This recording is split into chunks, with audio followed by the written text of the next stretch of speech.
മുകുന്ദ ജനാർദ്ദന കൃഷ്ണ ഗോവിന്ദ നാരായണ ഹരേ അച്യുതാനന്ദ ഗോവിന്ദ മാധവ സച്ചിദാനന്ദ നാരായണ ഹരേ ഗുരുനാഥൻ തുണ ചെയ്യ സന്തതം തിരുനാമങ്ങൾ നാവിന്മേൽ എപ്പോഴും പിരിയാതെ ഇരിക്കണം നമ്മുടെ നരജന്മം സഫലമാക്കിടുവാൻ കൃഷ്ണ കൃഷ്ണ മുകുന്ദ ജനാർദ്ദന കൃഷ്ണ ഗോവിന്ദ നാരായണ ഹരേ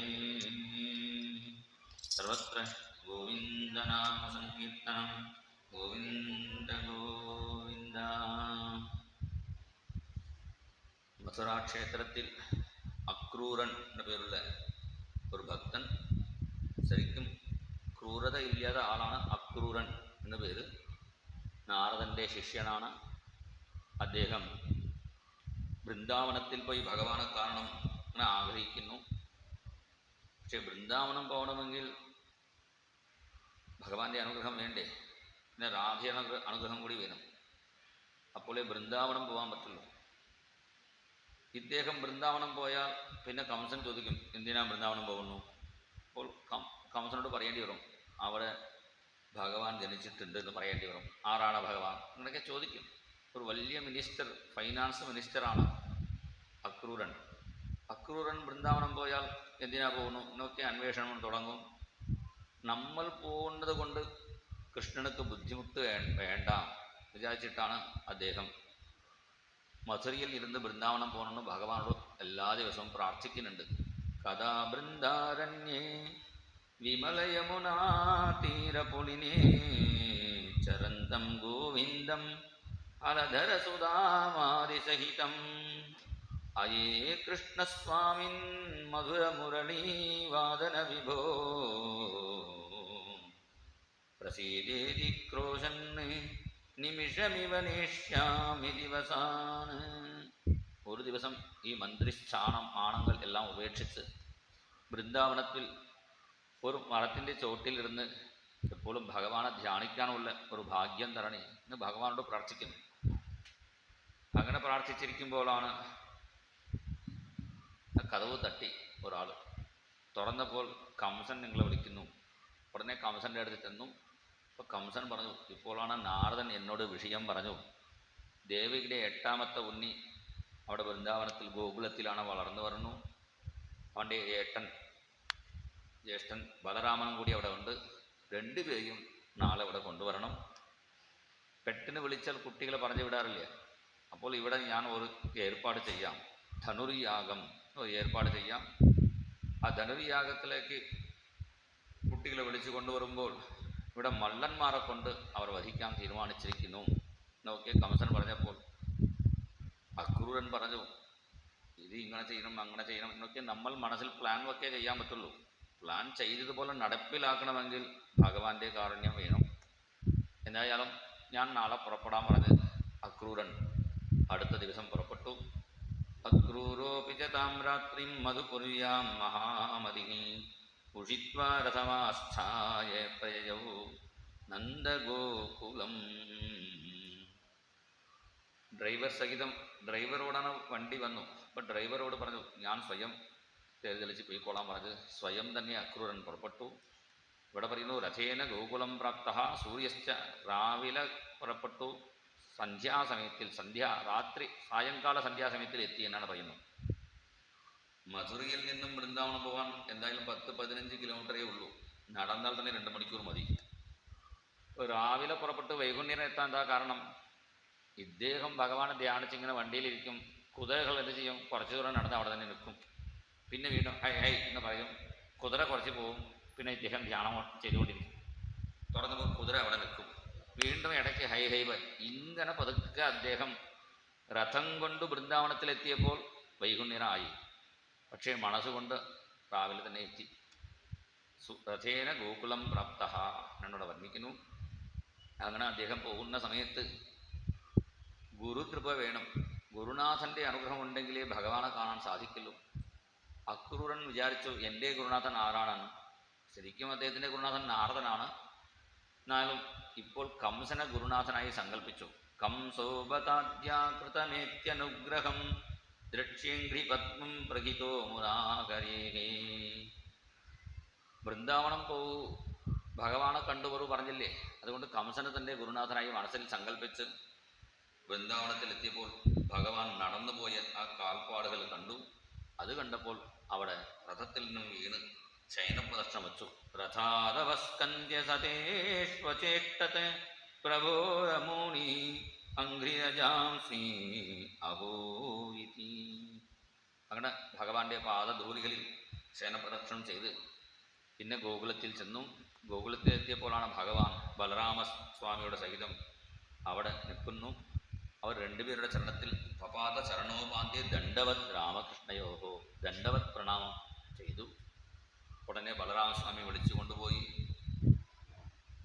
പിന്നെ അദ്ദേഹത്തിന് വേണ്ട ഭക്ഷണം ഒക്കെ കൊടുത്ത് അദ്ദേഹത്തിന് രാത്രി കിടക്കയിൽ ഇരുത്തി രണ്ടുപേരും അടുത്ത് കടന്നു.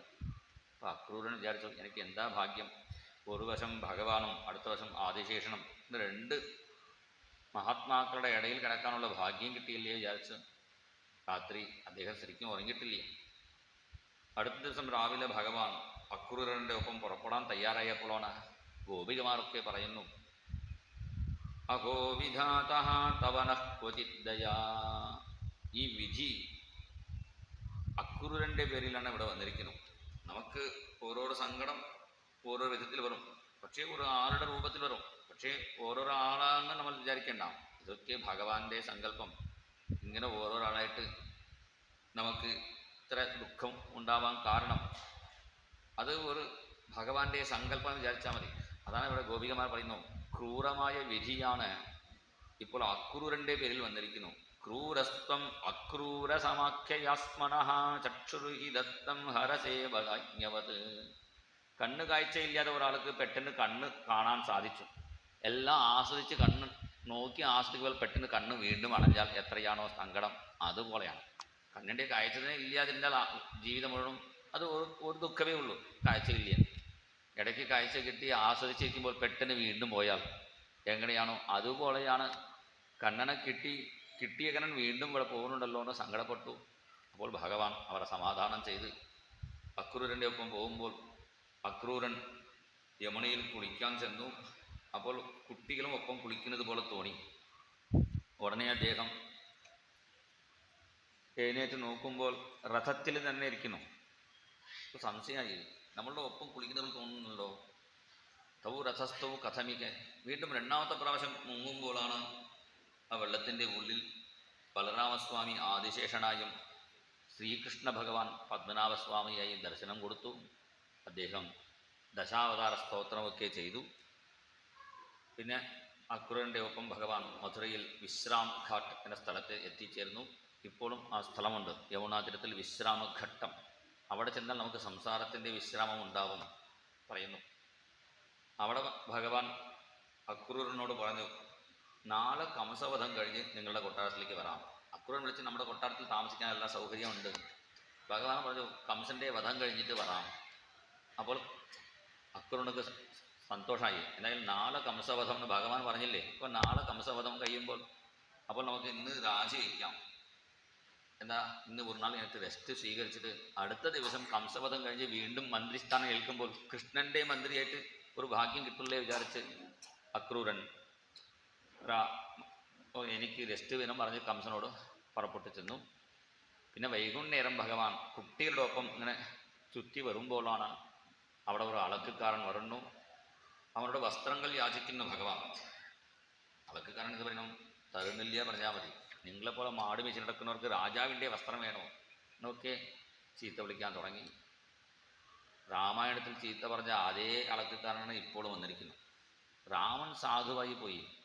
കൃഷ്ണൻ വിചാരിച്ചു, ഇങ്ങനെ സാധുവായി ജീവിച്ചാൽ കലിയുഗത്തിൽ ജീവിക്കാൻ പറ്റില്ല, ദുഷ്ടന്മാർക്ക് ദുഷ്ടന്മാർ തന്നെയാണോ, സജ്ജനങ്ങൾക്ക് സാധുക്കൾ വേണോ, അങ്ങനെ ആയെങ്കിൽ ജീവിക്കാൻ പറ്റുള്ളൂ. അതുകൊണ്ട് ചെയ്തു, ആ അളക്കക്കാരൻ്റെ തല തട്ടി അവനെ വധിച്ചു. വസ്ത്രങ്ങളൊക്കെ ഭഗവാൻ സ്വീകരിച്ചു. പിന്നെ അതൊക്കെ വലിയ വസ്ത്രങ്ങളായതുകൊണ്ട് മര്യാദയ്ക്ക് ഉടുത്താൻ പറ്റുന്നില്ല. അപ്പോൾ ഒരു തുന്നൽക്കാരൻ അവിടെ വന്ന് ഭഗവാനക്ക് വേണ്ട വിധത്തിൽ ശരിയാക്കി കൊടുത്തു. തുന്നൽക്കാരനെ ഭഗവാൻ അനുഗ്രഹിച്ചു.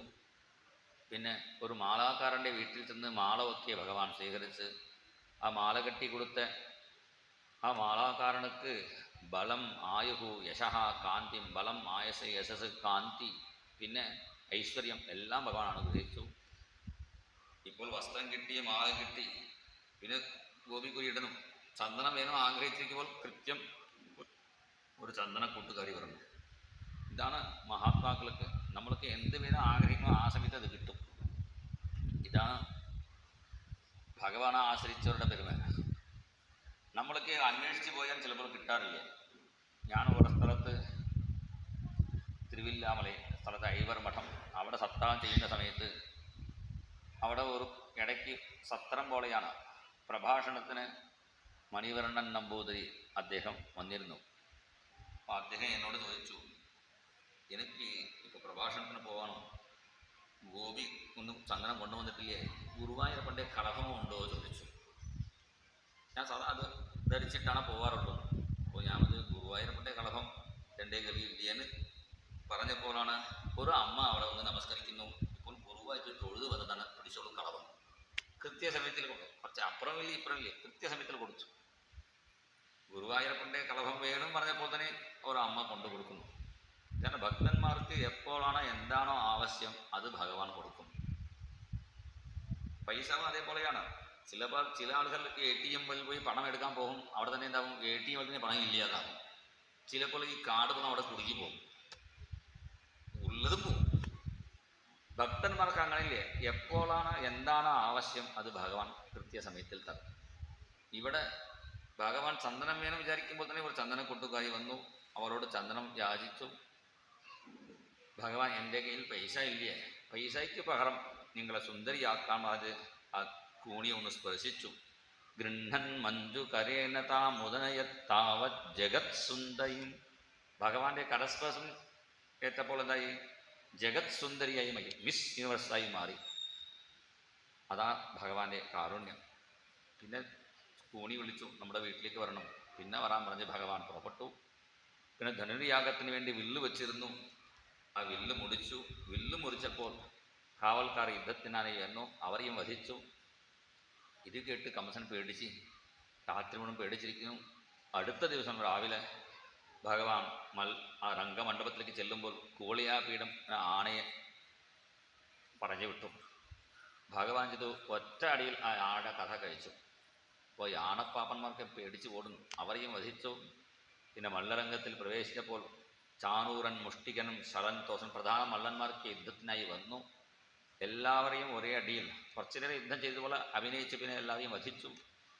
ഇത് കണ്ട് കംസൻ പറഞ്ഞു, നന്ദഗോപനെ കെട്ടണം, വസുദേവനെ വെട്ടണം, കുട്ടികളെ നാട്ടിൽ നിന്നും പുറത്താക്കണം, വിരട്ടണം എന്നൊക്കെ കൽപ്പിക്കുമ്പോഴാണ് ഭഗവാൻ ചാടി കംസന്റെ മുമ്പിൽ എത്തി അവൻ്റെ കേശം പിടിച്ച് മല്ലരംഗത്തിൽ വീഴ്ത്തി ഒരു അടിക്കുമ്പോൾ തന്നെ കംസന്റെ കഥ കഴിഞ്ഞു. എന്നാലും കംസനക്ക് മുക്തി കൊടുക്കാൻ വേണ്ടി അവൻ്റെ മുമ്പിൽ ഭഗവാൻ ചതുർഭുജ രൂപത്തിൽ നിൽക്കുന്നു. അങ്ങനെ ഭഗവാന്റെ ചതുർഭുജ രൂപം നോക്കി കംസനക്കും മുക്തി കിട്ടി. അങ്ങനെ കംസനക്ക് മുക്തി കൊടുത്തു. അതിനുശേഷം അച്ഛനമ്മമാരെ ജയിലിൽ നിന്നും വിമോചനം ചെയ്തു. പിന്നെ സാന്ദീപിനി ഗുരുകുലത്തിൽ പോയി പഠിച്ച് അദ്ദേഹത്തിന് മരിച്ചുപോയ പുത്രനെ ഭഗവാൻ തിരിച്ചു കൊടുക്കുന്നു. ഇതാണ് ഭഗവാന്റെ കാരുണ്യം. തലയെഴുത്ത് മാറ്റാൻ വയ്യ, പ്രാരബ്ധം അനുഭവിച്ച് തീർക്കണം എന്നാണ് ശാസ്ത്രം. പക്ഷേ ഭഗവാൻ വിചാരിച്ചാൽ പ്രാരബ്ധം പോലും മാറ്റിത്തരും, തലയെഴുത്ത് പോലും മാറ്റിത്തരും. അതിൻ്റെ കഥയാണ് 12 കൊല്ലം മുമ്പ് മരിച്ച ഗുരുപുത്രനെ ഭഗവാൻ തിരിച്ചു കൊടുക്കുന്നു. പിന്നെ ഉദ്ധവൻ പേരുള്ള നല്ല മന്ത്രി ഭഗവാനുക്ക് വന്നു. നല്ല മന്ത്രിയാണ്, പഠിച്ച ആളാണ്. പഠിച്ചിട്ട് കാര്യമല്ലേ, ഭക്തി വേണം. ഭക്തിയെക്കുറിച്ച് പഠിക്കണമെങ്കിൽ ഗോപികമാരടുത്ത് തന്നാലേ അത് മര്യാദയ്ക്ക് പഠിക്കാൻ സാധിക്കുള്ളൂ. അതുകൊണ്ട് ഉദ്ധവന് വൃന്ദാവനത്തിലേക്ക് പറഞ്ഞു വിട്ടു.